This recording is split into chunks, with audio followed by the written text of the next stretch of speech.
民国34年，台湾脱离嘅日本50年嘅殖民统治，为咗侵占台湾人无好多嘅汉文，台湾本土头一间嘅出版社东方出版社，对史典也到二手公启书，到报名翻译嘅童书分样嘅阿森罗皮全系也到，也下东方出版社已经70年呢。今年嘅庆祝茶会就有60年前透过位作者带来9首作品，同大家勉起头白嘅时光。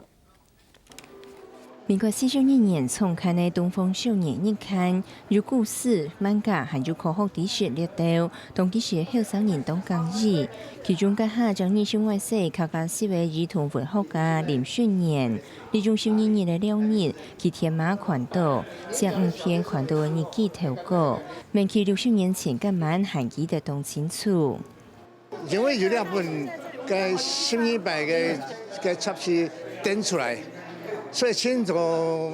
年轻人哦，就可能个用蛮行，就跟着我的记录，继续按做一篇。东方出版社签入代表性的作品，只是民国54年出版的《阿森罗平全集》，卖页量都连满超过1574万本。那几年出版业务安好，将开始做儿童绘本。原先的东方是以文字为主，那现在我们已经慢慢扎根到学龄前了，比如绘本，也就是说我们等于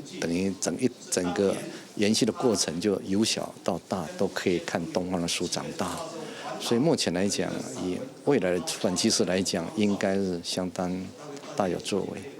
为大部民众看到70年来的过程，东方出版社自今年起始到年底，都记住按电出往百出版的各种小教科书、公启书、侦探小说列到，来见证台湾儿童文学的历史。客家新闻总署会刘文辉特别报道。